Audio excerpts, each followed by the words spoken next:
Hello everyone, Toby from Virgo Sewing here, just making my video on this beautiful restored Singer 201-2 potted motor electric sewing machine.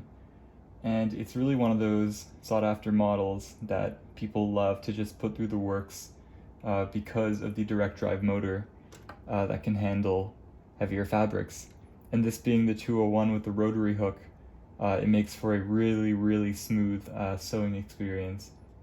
This particular machine, I decided to redo the clear coat by removing some of the old shellac with denatured alcohol and going over by hand,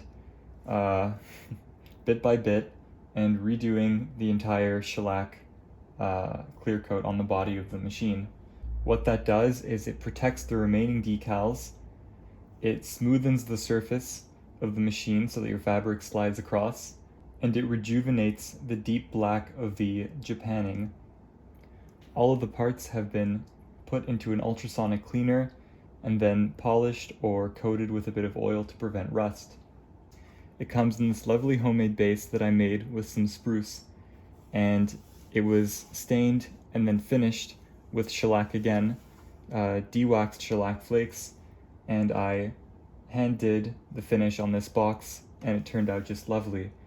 And we have our two hinges in the back, which everyone wants in their sewing machine base, because then you can tip it up fairly easily for your oiling and whatever else you might want to do, and it sits nice and solid inside the case. So I'm going to thread it up.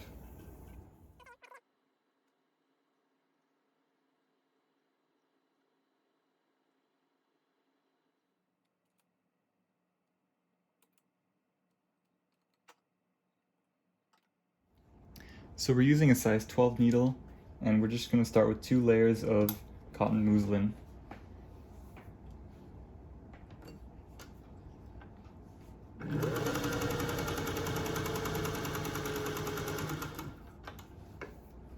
Very nice and smooth, and we'll check how our tension is doing and what we could be using more of.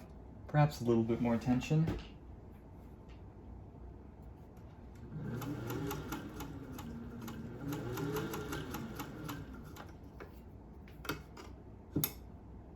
Shorten our stitch length.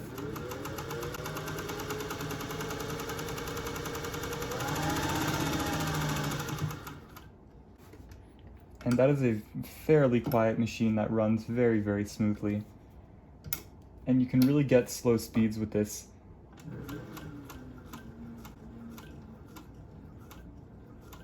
Very good control with the Bakelite foot pedal.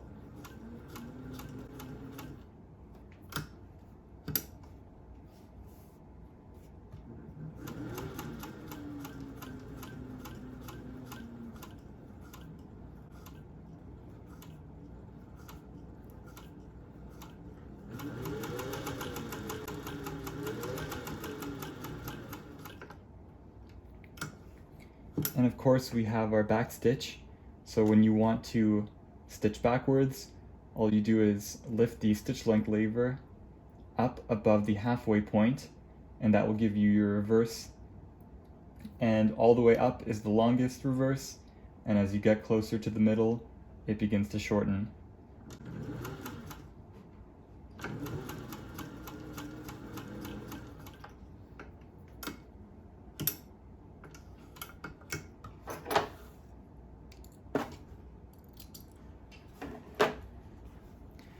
We've got some really nice stitches coming from the 201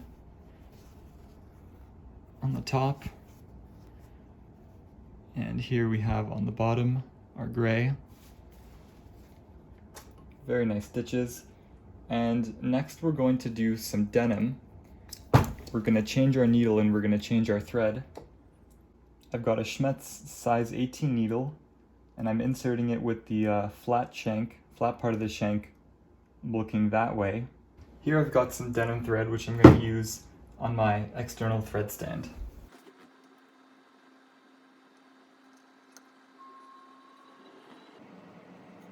So I've got a nice big scrap of denim here, and we're going to start with 2 layers.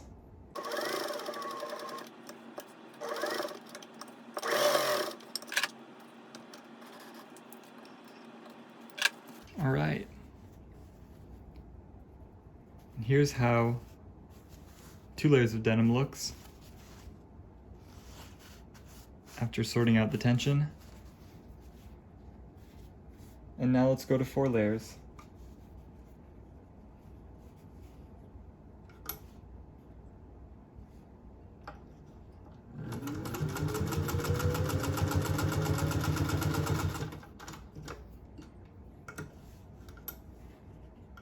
Stitches are looking beautiful.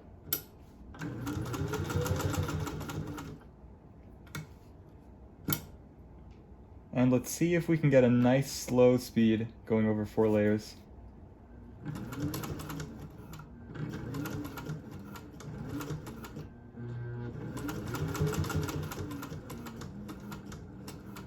There we go. And I'm also not using a denim needle, which would be hugely helpful in this situation.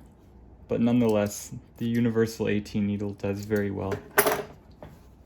And so the stitches we just made are the ones going up, making a little box there. And just that stitch quality is just incredible. And that's what the 201 is very famous for.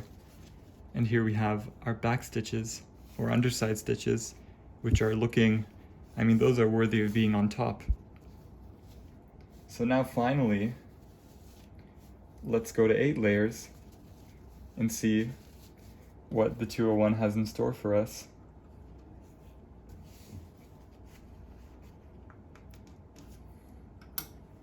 That just fits under the presser foot, and I'll tighten my tension just a little bit, and we'll take her for a spin.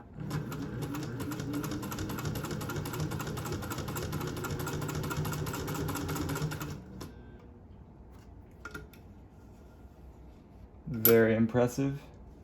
Good looking stitches.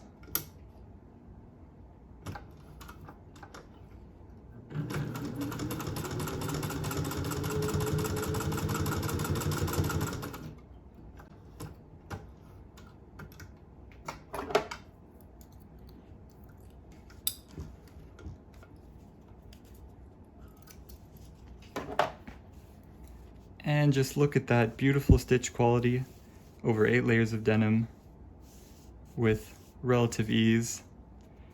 And these backside stitches are looking just as wonderful. All of the electrical components have been rewired. The motor has been fully overhauled and rewired. The light has been rewired and refed through the machine. The double lead cord that branch off to the power and the foot controller have been fully rewired. Everything is safe to use. The machine has got a new bobbin winder tire on it. And to wind the bobbin, as you know, you loosen your clutch wheel, engage the bobbin winder, thread up your bobbin winder,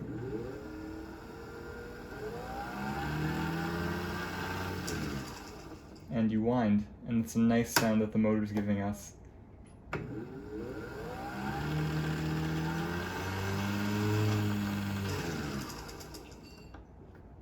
The light switch ended up not working.